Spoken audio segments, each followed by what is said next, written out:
In January 2022, Ubisoft announced that Watch Dogs Legion would not get any more updates, with the final patch actually being on September 14th, 2021, so even less than 1 year after the game came out. And this is interesting because before launch, Ubisoft talked about the year 1 trailer for the game, implying that there would also be a year 2, just like Valhalla, while that of course did not happen. We also find a lot of cut content on ArtStation from Leo Lee for character outfits, vehicles to completely new, very interesting looking locations. So the question now is, what is next? Or even better, is there a future for the Watch Dogs series? It namely doesn't look that good, while it would of course be sad if Ubisoft never returns to the series again, especially because we now know what the next-gen consoles can mean for the cities we would be able to explore. There is still a bit of hope though, so of course if you like the content here on the channel, then leaving a like on this video would really help me out.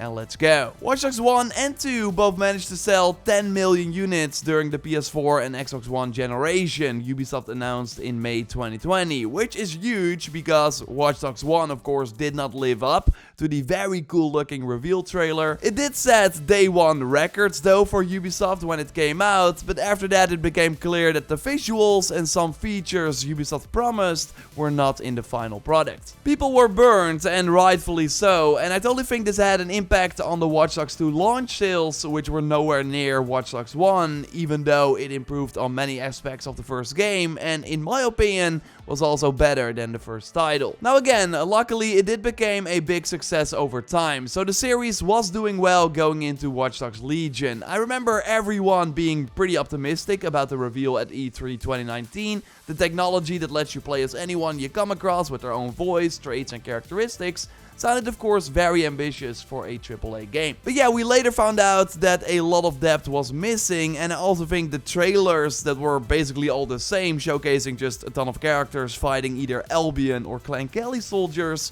did not help with the marketing either. Watch Dogs Legion launched at number 3 in the best-selling games list of the US in October, and then 1 month later it moved to number 7, and after that I don't think it ever reached the top 20 again. While real quick, for comparison, Watch Dogs 2 when it came out climbed from spot 8 in November to spot 6 in December and was still in the charts in January. Ubisoft noted that thanks to the good word of mouth, the sales for Watch Dogs 2 improved, but I don't think this happened for Watch Dogs Legion because there simply wasn't that much good word of mouth. And then the first public red flag appeared when the creative director on Watch Dogs Legion, who we also saw during the initial reveal, Clint Hawking, moved to Assassin's Creed Infinity, so he wasn't going to work on a next Watch Dogs game. And it gets even worse, because after some digging, it seems that all the big names noted on the game's official Wikipedia page are not doing anything Watch Dogs related anymore, or simply left Ubisoft altogether. The live producer, who we also saw in the post-launch trailer, is now at Sledgehammer. The lead game designer Wesley, who also worked on the Legion post-launch, is now at Gearbox.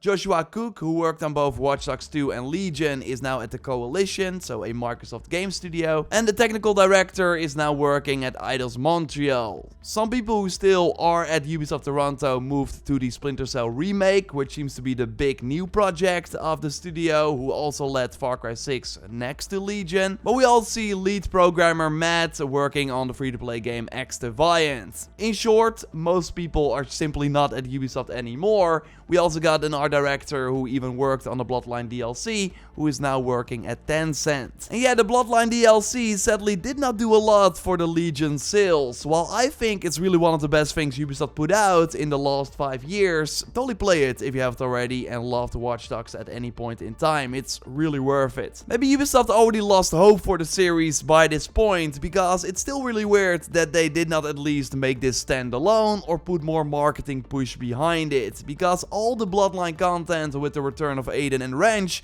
got way more interest and views on YouTube, for example, than pre-release Legion trailers. This for one shows that there are still a ton of Watch Dogs fans out there. We also did a short with one of the Aiden introductions that just blew up, and I think this also really reveals that there's way more interest in a good main character with their recorded voiceover and personality than the robot voices we got for almost all the recruits during the Legion campaign. All right.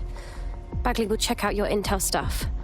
I just hope I don't regret this. It would be really sad if this is the end of Watch Dogs, because their big ambitious idea turned out to be only good on paper. At least there weren't enough interesting implementations in the final game. But on the other hand, it will be a big bet to sink in hundreds of millions of dollars again into a series that has never seen a huge success, all things considered. Because even with Watch Dogs 1 and 2 selling 10 million units, most of those sales were likely when the game was $30 or lower. And yeah, will Legion ever reach the 10 million? I doubt it, and they could also point at the fact that they totally tried. Legion had one of the biggest free post-launch plans I've ever seen for a Ubisoft game, with new characters, free Assassin's Creed missions, quality of life features like more customization, and they of course added the 60 FPS mode for next-gen consoles. They surprised us with the Legion of the Dead, a zombie roguelike mode, or the La Casa de Papel crossover mission that out of nowhere appeared with unique rewards, and there was of course a ton of exclusive online content with more co-op missions and PvP modes added after launch. Now it would have been better if the Invasion and the Extraction PvP modes were available closer to release, because they were a big part of the online modes in the previous games. Now the focus for Watch Dogs Legion was more on co-op content with the raid-like tactical ops. We got 2 of them post-launch, with the second one like creating even more challenging obstacles and teamwork scenarios. It was surprisingly good if you were able to get a good group of 4 players, but you could totally argue that Watch Dogs did not need raid-like content with bullet-spongy enemies, and that a more GTA Online heist-like approach would have made more sense. But Watch Dogs Legion was also a victim of Ubisoft's obsession with MMORPGs. I talked about this before in previous videos. In short, every game needed to have grinds, levels and raids. Like if we look at the first E3 2019 gameplay, we see percentage increases for combat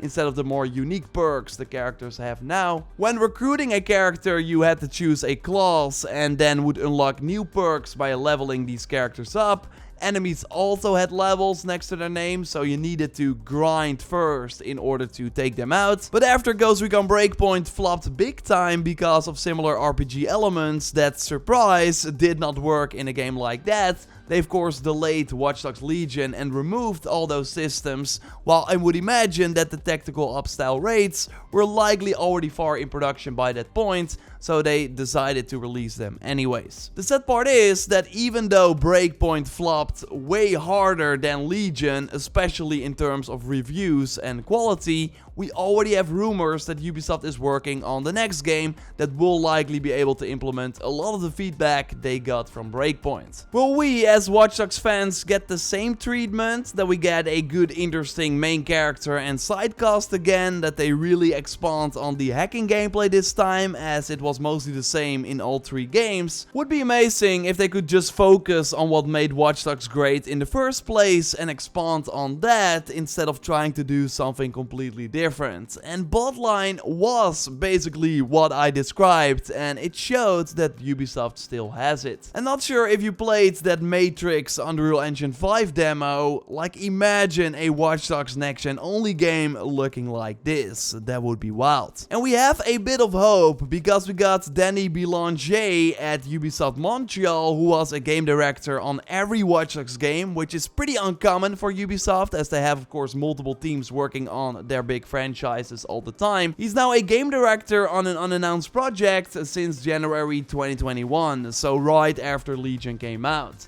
This could totally be Watch Dogs, even though every big name for Watch Dogs 2 and Legion is working on something else. At the same time, they could also be working on a different project, because we got Danny reposting a sort of job recruitment post from Marc-Andre, who seemingly is in the same team, noting that they're creating something new and refreshing. And simply by looking at who likes this post, we see that Thomas is also working on that same game since January 2021, and that Sean Sebastian, who also worked on New Dawn, Legion and Bloodline, liked the post as well, and is also working on something new now.